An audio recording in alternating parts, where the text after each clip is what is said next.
What kind of a threat do you think you are to the oil and gas industry? Well, I don't think we're much of a threat. I mean, yet. Yet. I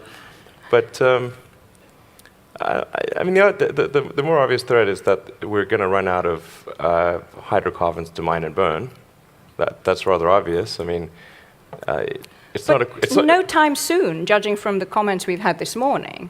So it's getting harder and harder to find hydrocarbons, and it's getting much more expensive to extract them. And really, we're just arguing about the when hydrocarbons run out or become prohibitively expensive, not if. I mean, I don't think there's anyone here who would say it's an if, not a when. I mean, you are, a tech guy, right? You're a physicist and an engineer. You call yourself the chief architect of companies. I tend to view things from you don't sort of think a that physics human standpoint. ingenuity and technology and resourcefulness will mean that we will still have abundant fossil fuels available? Not. I mean, this has been going on for some time. They think you've reached the boundaries, and yet they find more. And look at the whole shale gas revolution. There are time extensions on the game, but the game is going to come to an end. That should be absolutely certain, obviously, frankly.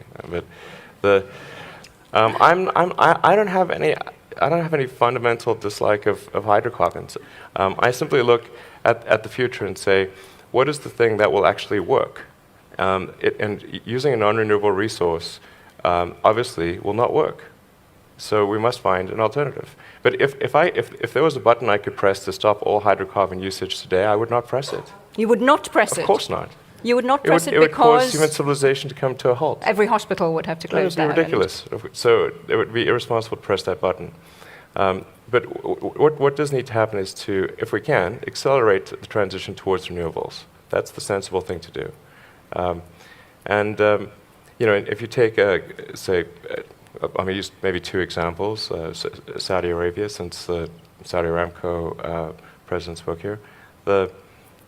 Saudi Arabia has an enormous amount of sunlight, and that will be there for billions of years, or at least 1 billion years until the sun eventually engulfs us, but 1 billion years, solid. So it seems that investing in the solar resource is the thing that's really going to preserve the long-term future. Not so much the oil and gas. I mean, that's a temporary thing. In the future, we'll look back, and by future, I'm not talking about super far in the future, I'm talking about towards the end of the century. We will look back on gasoline-powered cars the same way we look back on coal, as sort of a quaint anachronism that's in a museum.